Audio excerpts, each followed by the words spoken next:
We're here, we're queer, and we love the Lord. That's right, you're listening to Coming Out Christian, a podcast about life at the intersection of queer identity and Christian faith. This fun, faithful, and sometimes irreverent podcast is a production of Love Boldly, an Ohio-based nonprofit creating spaces where LGBTQIA+ people can flourish in Christianity. I'm one of your hosts, Siobhan Nelson, and my co-host is the Reverend Dr. Ben Hillscamp, Executive Director of Love Boldly. So join us, and let's find out who's coming out today.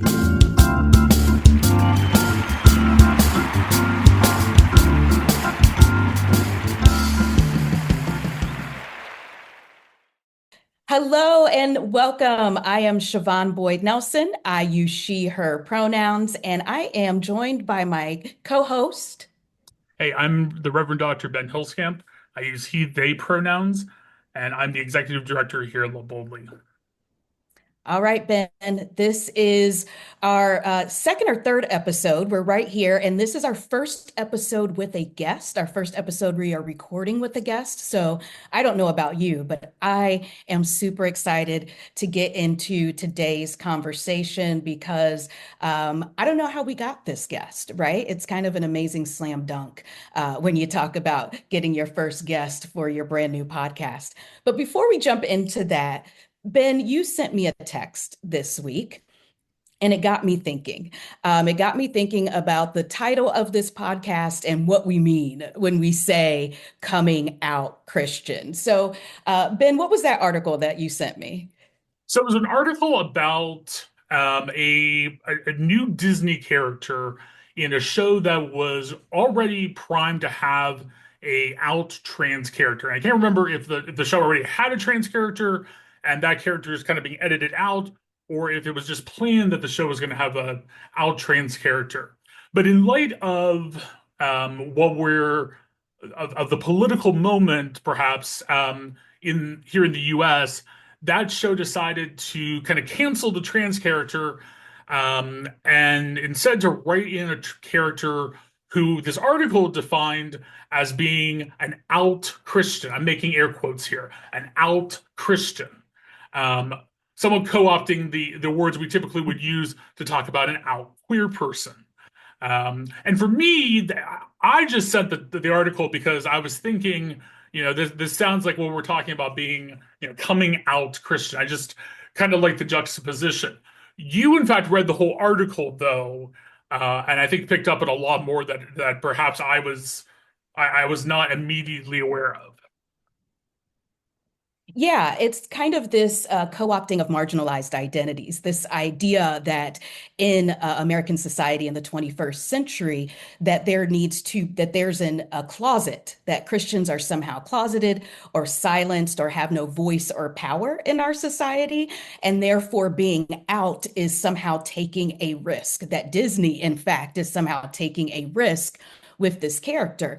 The risk that Disney took was in removing, I think, the trans character. And actually, they were, I believe, going to have an actual trans individual voice the character, right? And that person had already been found, right? And was expecting to have this role. And so I just want to be very clear with our audience. We don't believe that Christians are a marginalized identity in our American society. What we believe is that the idea and often the reality of being a person of faith and being someone who identifies as LGBTQIA+ or queer is often seen as incompatible, as oil and water. You can't be both. And that's from both sides, right? That is, that we have the queer community, and we're going to be talking about some of the questions that the queer community has for us and our choice to remain faithful. And then we have a lot of folks in both the Christian faith and other faiths who say that queer identity is just not compatible with a life of faith. And that's not what we mean, right? I just want to be very clear at the outset who we are. When we say coming out Christian, we mean coming out as a radical or a follower of the progressive radical gospel of Jesus Christ. That's the coming out that we're doing that, and we're doing that in our queer communities. All right.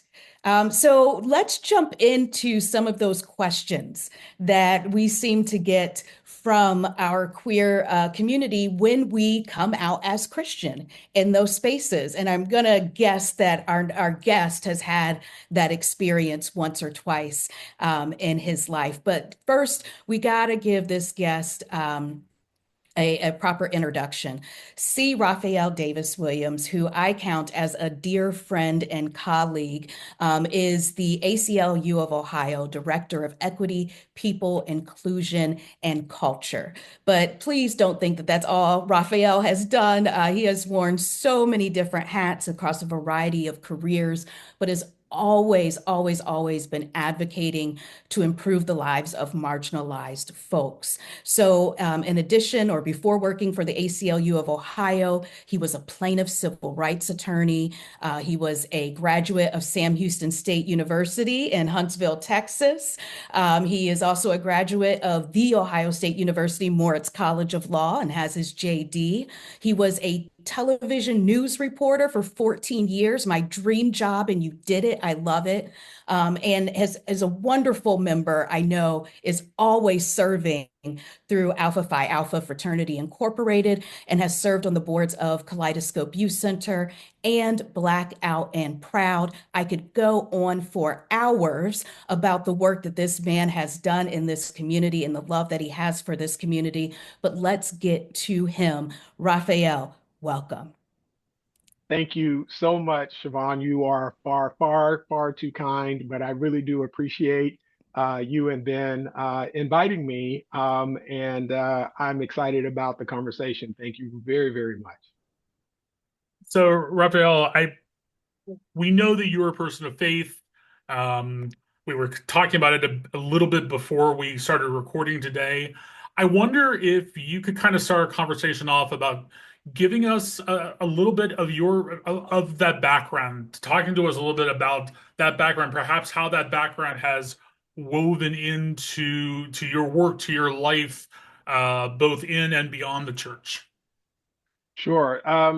So I don't know that my story is necessarily unique, but it is, I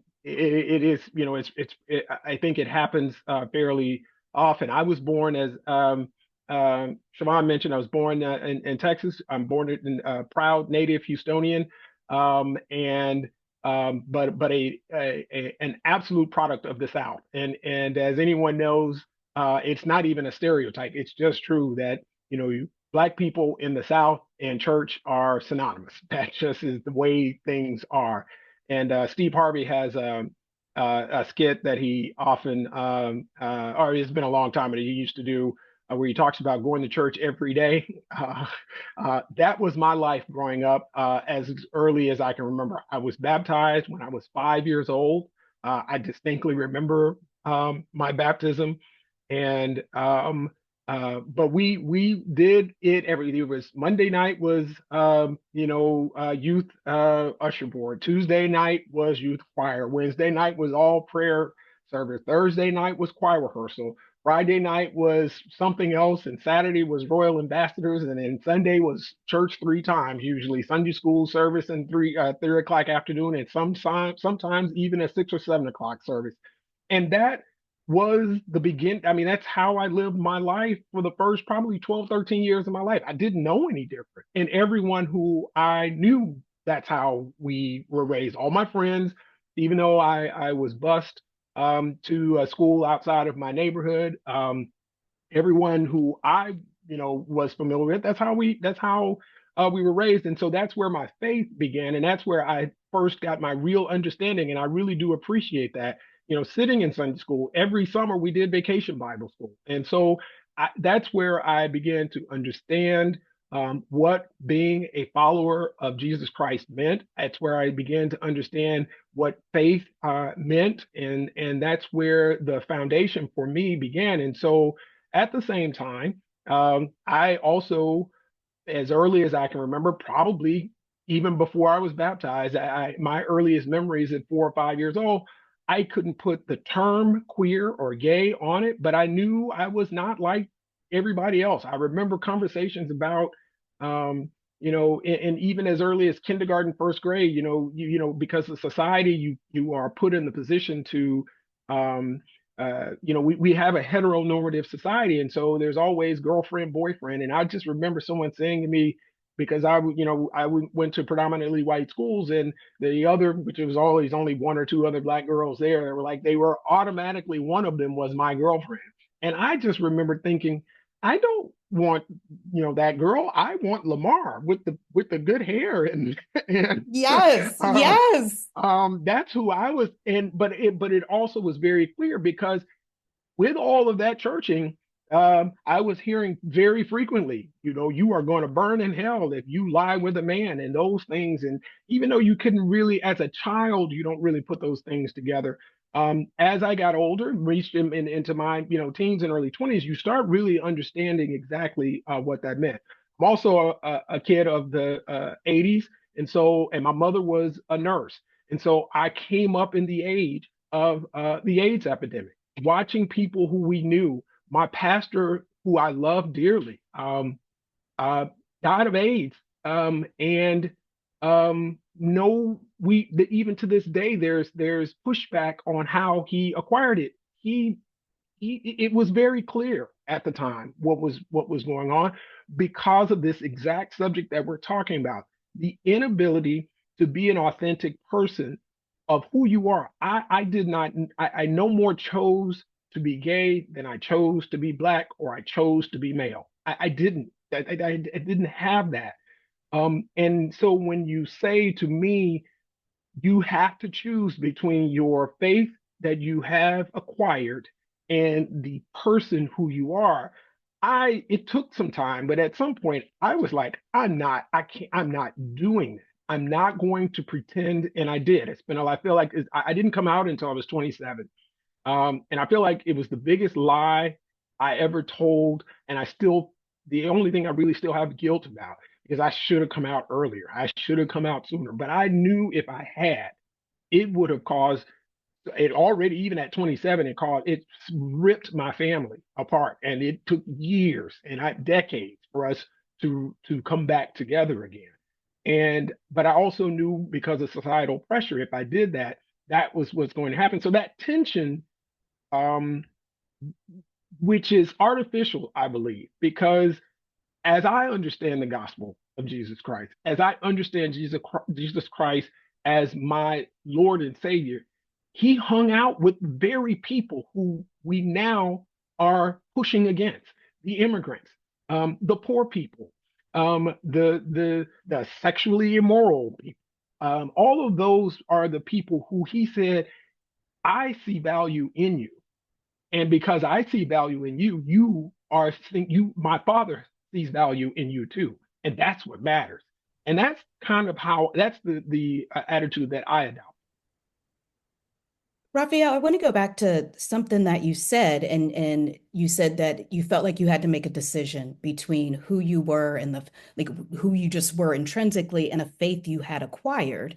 And it sounds like you chose your identity, over the faith, at least at that time, but then eventually came back to the faith. And so I guess I want to talk about that. Why did you feel that there was that tension between your identity and the faith?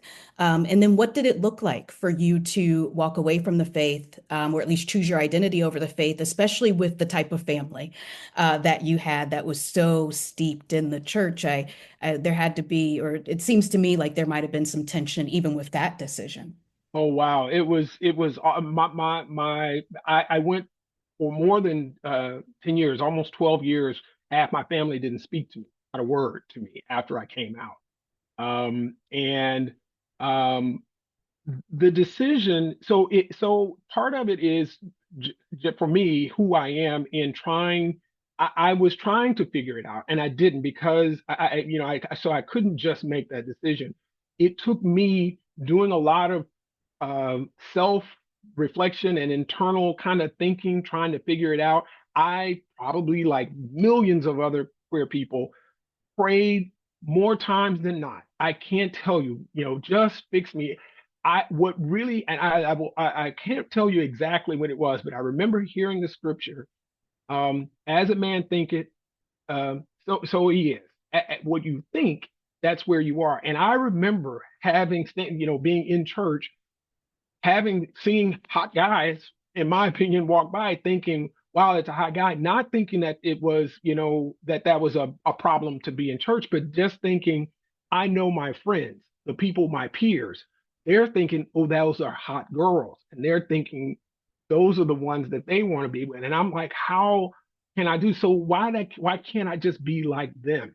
That was in my teen years. That's where I was. It was like, what can I do to get my brain? Why is my brain not working that way? I want to fix my brain so that I don't want to. And I say this oftentimes, even in the context of just being a person of color, you know, it's to be like I'm sitting around, especially those who claim that my sexual orientation is a choice. I'm like, yeah, because I woke up one day, I'm poor, I'm from the South, I'm Black. How else can I make life easier? Oh, I'll be gay too. It just, it just makes That is the argument. Yes, that is the it, argument. Yeah. it just makes no sense at all. And so the tension for me was in self-reflection, but also in in throwing myself into the study of the Bible, understanding the Bible in its totality, that the Old Testament and the New Testament are, if you either, there are some black and whites in my mind. You either believe the Bible or you don't. But it doesn't mean that while people say the Bible is infallible, it is. God's word is infallible, but that book was written by men who were very fallible. And I say that men, not women. It was written by men, and it is very, very clear that there was some biases there that that were incorporated into it. So it doesn't mean that I don't believe the word of God, but I also understand that there is literally the only perfection in our realm of understanding is Jesus Christ and God. There are no, so even if that word is passed down, to them, it doesn't mean they, recorded it in the way that God intended. But it took a lot of, going through the word. And it's not, I know some people who are anti-Christian, who are not, take the queer part out. They love to pick apart the Bible because of all of the inconsistencies. So well, there's an inconsistency there. So how could you? I'm going to throw the whole thing out because the whatever it was, the Greek or Hebrew word for camel and rope are the same, and so it makes more sense that he was talking about getting a rope through the eye of a needle than a camel through an eye of a needle. So I'm not going to pay attention to those things, but understanding as my faith increased, and I can't speak for others, but as the repeated examples of the loving Father that Jesus is, that took care of me, that brought me through things, that helped me as those things repeatedly happen over and over again, I heard and I hear the voice of Jesus saying, "You are mine. You are mine as I created you. Don't need you to be anybody else. I don't need you. You are not broken. Your mind is not afflicted. You are exactly who I want you to be for this moment. And I want you to be proud and bold in being who you are." Now, that's succinct here. It was as succinct as I can get. I'm ramble, but that's decades of evolution in my, for me. That's how I start dealing with that tension. And then I say, I'm going to live my life as an example. And one of the things that I started saying, and Siobhan, I know you've heard me say this, that actions, not words. I don't have to go around like I know we say coming out Christian. I don't need to come out Christian. I need to live a life that others will see Jesus through what I do. That's what I do. That's how I kind of eliminate that tension or deal with that tension. That's amazing. Thank you for that testimony, Raphael. And I hear you on the hard fought. That is, in that you had to wrestle for it. I can absolutely relate to that experience. And I know that there are many others in our community who have a hard fought faith. right? This is not a faith that was passed down, that was easy. We're not holding on to it because it's trendy. It is something that was absolutely had to be part of our lives. Otherwise, that's how hard we fought for it, because it had to Right. be The part of our core, the lives. very core of my being, right? Right, right. And so I would say that your faith persists. Like, well, you fought for it. I don't even know if persist is the right word. You had a faith. You had to essentially find you, and then find a way for you and your faith to work together, hear directly from God and not from man about who you were, which I absolutely relate to. So, what is faith doing in your life right now? Why does your faith persist? Why is that something? It sounds like it remains really a driver for the work that you do in this community. It does, and it is, and it what it's doing right now, especially in our current this current moment in history, it is what permits me, allows me, encourages me to have hope. To have it is faith, the absolute evidence of things unseen. Like I see where this is a moment in time where we are under attack from in all spaces. But I feel like this is the very time where someone who has faith should be speaking out even louder, to those who are wavering in their faith or believe all is lost or there's no reason to be hopeful now because of external political and societal issues, that there's not a reason to have hope. And I do, and I do, because Jesus told me to. He said, believe that I got you, and if you believe that I got you, roll with me. And that's how I am approaching. Doesn't mean that I am not every day, every moment impacted by the same things that everyone else is. But I think it changes my perspective on what's next. I've said this before. Well, will we've seen times worse than where we are now. We really have. When I say we, society, as a collective, we've seen times worse than where we are now. Will we get through this? Yeah, I have no doubt we're going to get through this. Will I still be on the earth when we get through this? Maybe not. Maybe Maybe not, not. but that's Mhm. okay. That's okay because there were so many people who came before me who fought just as hard, who had just as much faith, and they allowed me to be where I am. So I'm going to fight just as hard for them right now. I am going to persist. I'm going to keep, because even if I'm not a beneficiary of the fight today, somebody else will, and they're going to carry it further than I was able to, because I feel like that's part of what I'm required to do. I'm carrying forward what was fought for me, so that I can now fight for that for the next generation. And I do have to say, I don't want to give the impression, Siobhan. I think it's important to, like, I currently, my struggle still is with organized religion. Like I Yes, still yes. I have a real issue with it, because we as a society, we've moved in the direction of, I appreciate mega churches and all of the other stuff that's there.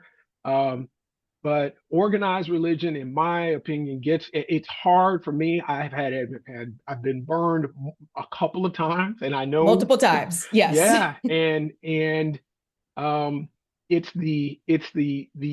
I had most recently a pastor come to me and tell me, God doesn't want you to be married to your husband of 20 years. You should walk away from him. Um, uh, and this is from a divorced man of 40 who can't hold a relationship himself, is telling me to give up my relationship, um, because he has this epiphany that what I'm doing is somehow, contrary to what Jesus wants. And so I don't want to give the impression that I don't necessarily struggle with my faith. My faith is unmovable and unshakable. It is.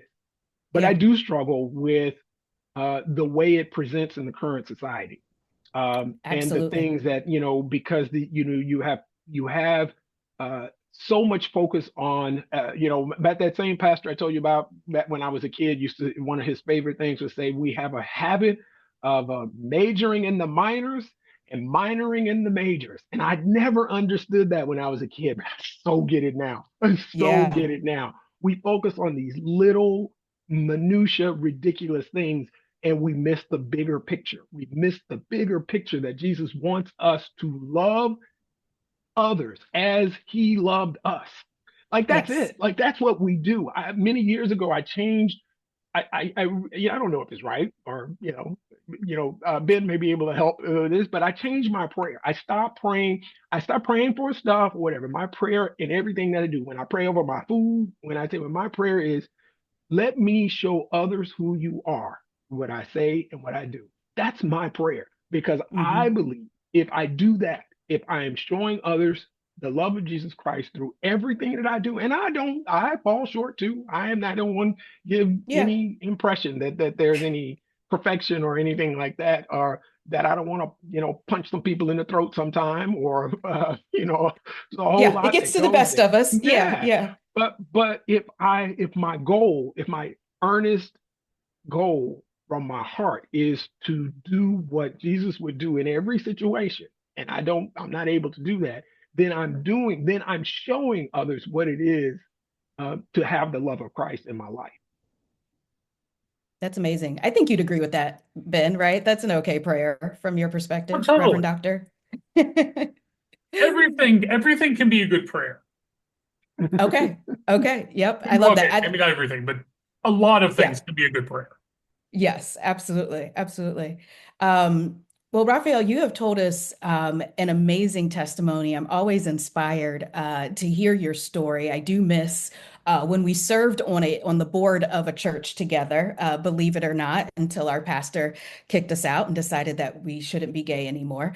And that is, and again, but we persist, right? We are both here saying that we are people of faith. And I do just as our final question before we get into our query of the day, um, what do you say or how do you maintain your faith without that community, right? Because organized religion, for all of its faults and all the horrible things that it has done and continues to do, I think one of the positives is that it offers community and it offers a community of faith, which I think can be helpful in particular in moments like this when so many people have given up, don't have faith, don't have this perspective. And our perspective of, I'm gonna be all right because Jesus got me isn't necessarily the perspective that everybody wants to hear. So it can be a perspective that's not welcome in some circles. I think communities of faith offer you those circles where you can agree, yes, we're going to be all right, and then move forward with that mindset. So what are you doing without it sounds like you don't have a church home. What are you I doing? don't. How are you Right. maintaining faith without that church home? It's hard, and I will say that too. You hit it exactly. One of the things, again, going back to my background, my life centered as a kid around the church. Everything we did, all my friends, the activities that we did, those were, the people there were my friends. Um, During the period of time, there was a pretty big chunk of my life there where I would go to the churches that spoke ill of LGBTQ folks, um, and just kind of sit there and take it. But as again, every day God blesses me to get older. Like I say, I get wiser and probably a little more stubborn, and that's saying a lot because I was pretty stubborn to begin with. Uh, uh, and um, frankly, I miss having a church community to call my own. I do because it is important. I believe it is what motivates us. Some people would say, some people look forward to Sunday as this is the day I'm gonna do what I needed to do to just to say that I whatever. But for me, it was what happened between Sundays that was most important. It was, going to, the meetings, or going to the, when we were going to go, feed the hungry or whatever it was. It was a lot of the work that was done in between that. I still have faith that I will find a faith community again, where what I won't do is what I said before. I will not ever go back in the closet for anyone, for any reason, because Jesus told me I didn't have to. And until you have the authority that Jesus Christ has, I don't care what you say. I don't care who you are. You can be the most popular mega preacher church on the planet. If you are telling me that I am not the person that Jesus created, kick rocks. I'm done. And so Amen. and so it's hard though. I right now I spend a lot of time. My sister is a member of a pretty big church down in Houston, and I watch them online sometimes. I watch sermons, I find sermons.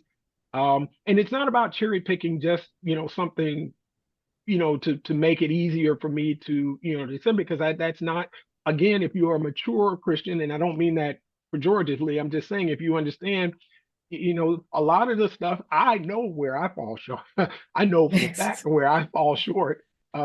Where where Jesus is like, really? That's what we're doing today. Like, I get that. And so it's not about looking for a place that's just going to, to say that it's okay.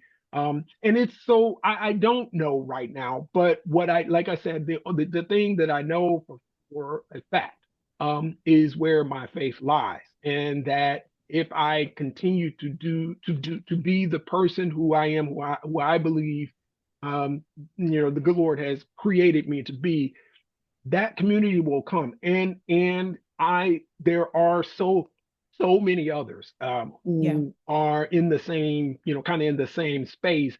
And so you find it is always good. It's interesting to me. I'm on a lot, we're on social media a lot. And so I'm on a couple of gay exclusive webs, like news sites and whatever. It's always interesting to see someone say, I'm focusing my, on God, faith, and family or something right now, and how many people will are supporting them. Like, did you, they have a lot of, like, so it's not so much that that people are not out there. But I said this, and when you and I met, that was part of, well, we were not when we met, but when we were attending the church together, that was part of the thing. I don't want to go to a gay church. I don't want to go to a Black church, because that's not how our faith should work. Our faith should be where we are all, I think it was Martin Luther King who said 11 o'clock Sunday morning is the most segregated hour in this country. Yeah. Why is that? Still today. So, yeah, still today. So I'm trying to bring all of those things together. So I'm not, I believe there are people. I have, as some of my, I have straight friends who are, are as deep into their faith as I am, and they understand my faith too. And they it's not a question, because those aren't the things that we should look for. So I don't have a really good answer for where things are now. Where I am is kind of where I am. And I'm not sure I am what I am certain of. I'm not going, I thought I vetted the last one pretty well. And you can only vet as much as someone is going to be honest. And when they decide to be dishonest to you, to your face, just lie to you, there's not a whole lot you can, to do to overcome that. And lie with boldness. And it's hurtful. It does hurt, and it frankly pushes me further away from the desire to be a part of a community like that, because I don't trust people, to be honest. I can trust what the Word of God says. I can trust, I know when I'm hearing, real, in my opinion, and it is my opinion, when I'm hearing real scripture versus, one of these, and prosperity area with them, make a bunch of money, and give a bunch of money, and God's gonna give you all that you want, kind of things, whatever. You kind of discern through those things. So I am anxious to find a faith community that I can be a part of again, that will accept me for who I am, and flaws, and all. And I'll have to get back to y'all, let you know if I find that. Yeah. Not there yet. Thank you. Thank you. Well, I think, Ben, it is time for us to move into our query of the day.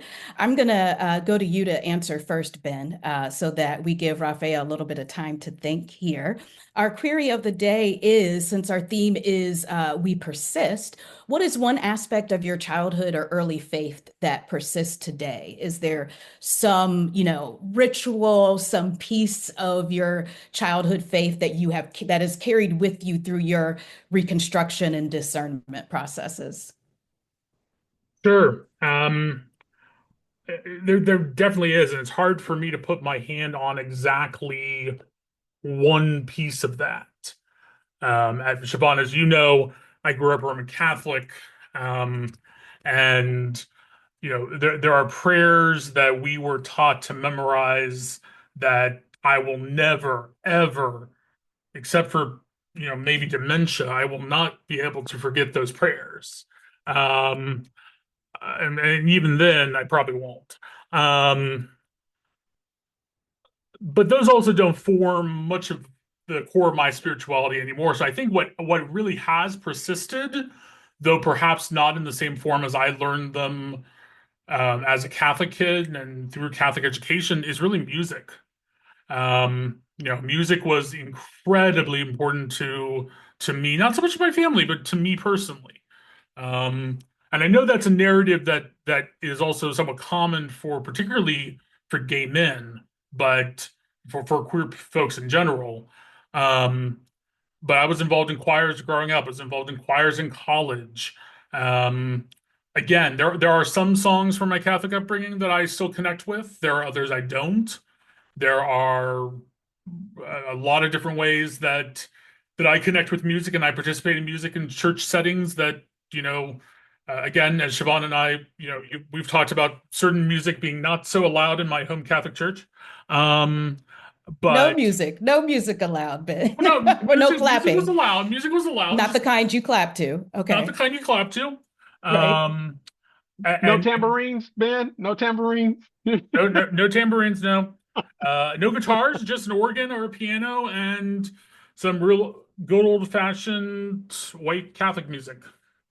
Um, but I say that now as a person who is preparing for ordination in a denomination or a network of churches that come doesn't come out of, still is very much rooted in a Pentecostal apostolic way of doing things, which is totally different. But again, that idea of music and music as being central to my church experience has really has persisted. What about you, Siobhan? Well, first of all, I'm going to say that I did attend Catholic school for the first half of first grade, and I think I can still pray the rosary. So I get it, Ben. Like, what they really drill those prayers into your head, because why I can still remember that almost 40 years later. But I think for me, it's going to be my love of the King James Bible.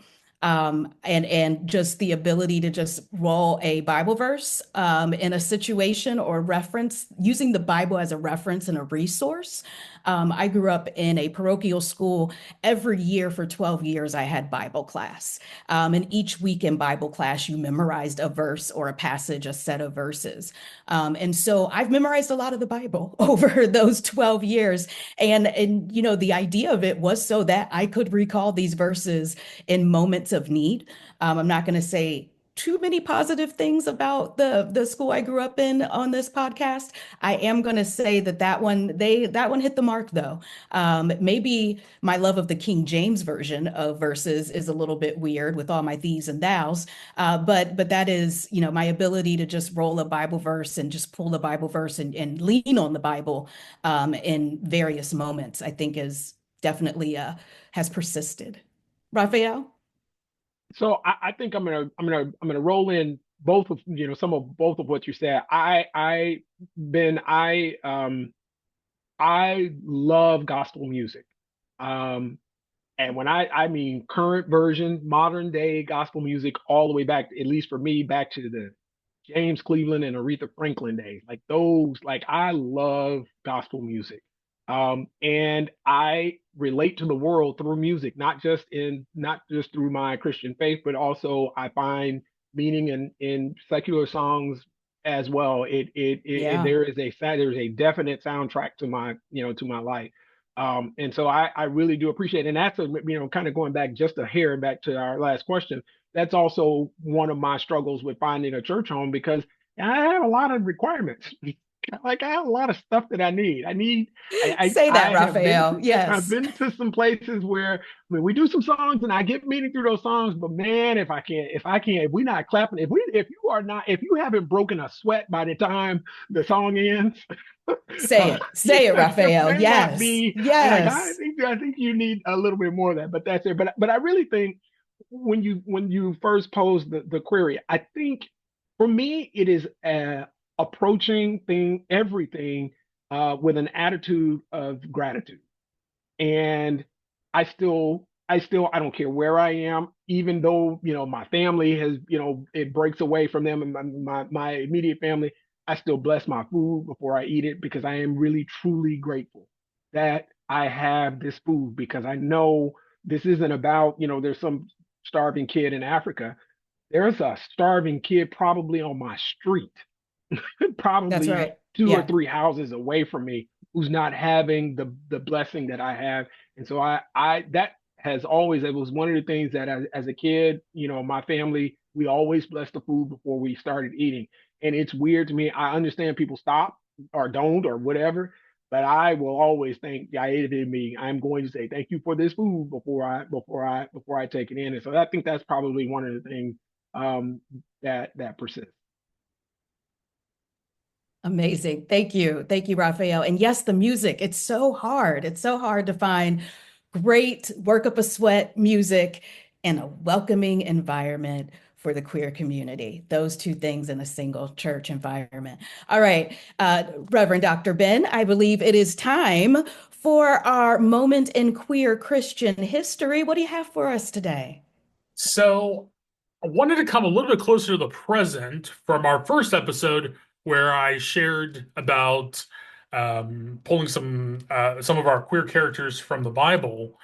Um, Want to present a church in New York City by the name of Holy Apostles Episcopal Church.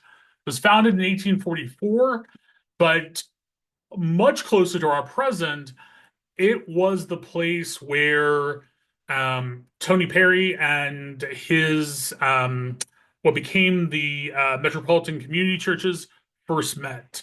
It was where the gay liberation movement first met and first planned the first Pride, which was only a year after the Stonewall riots.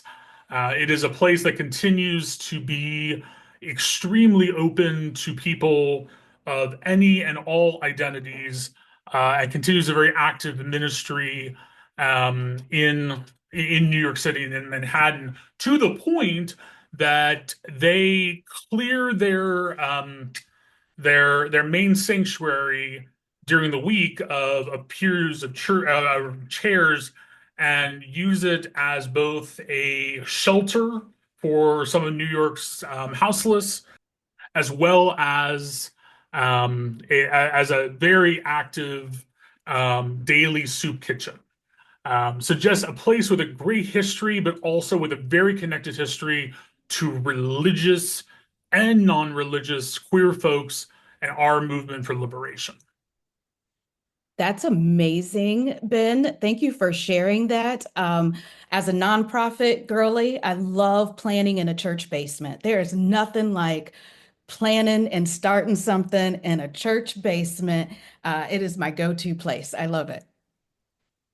I think that brings us to the end of our episode. I cannot thank our guest, Raphael Davis-Williams, enough for being here, sharing your testimony. It was absolutely beautiful and inspiring. I know folks listening to this could relate to at least one part of that story. So we thank you so much. Is there anything that you want to plug, or do you want to share any social media handles? Sure. Not really anything to plug. I just always want everyone to know, at least here in the Central Ohio area, there are a couple of organizations that are near and dear to my heart, and that is the Kaleidoscope Youth Center, which was the first youth center in the state to focus on 12 to 21. I think it may be a little longer, a little older now. But focus on the needs of queer kids, and especially in a time when it wasn't very popular. And I'm also, as you mentioned in the intro, I'm a board member for Blackout and Proud, which also does a lot of community service. And so those, I offer them more, not so much as plugs, but as resources if you are in need of a perspective that comes from the Black queer perspective. I think Blackout and Proud is a really good organization.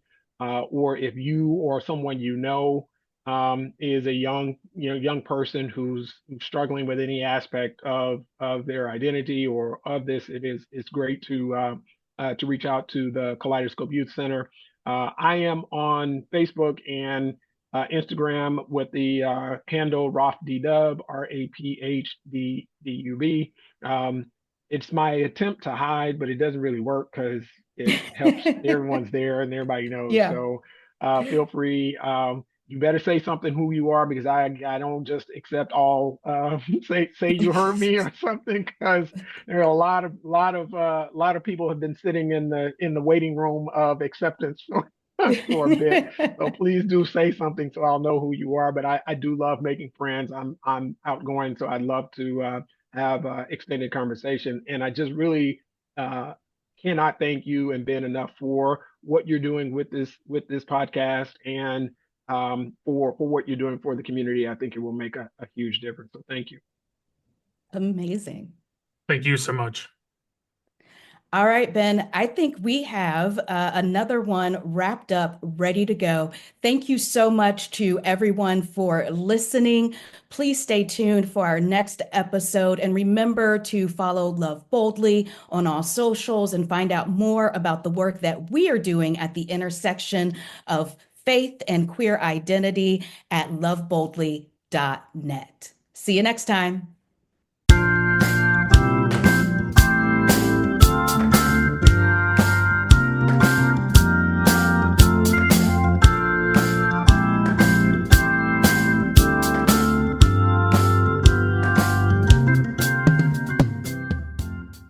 Thank you for listening to Coming Out Christian with Siobhan Boyd Nelson and me, Ben Hillscamp. Do you want to see content like this continue to be produced? Then please support Love Boldly with a donation and consider becoming a monthly donor.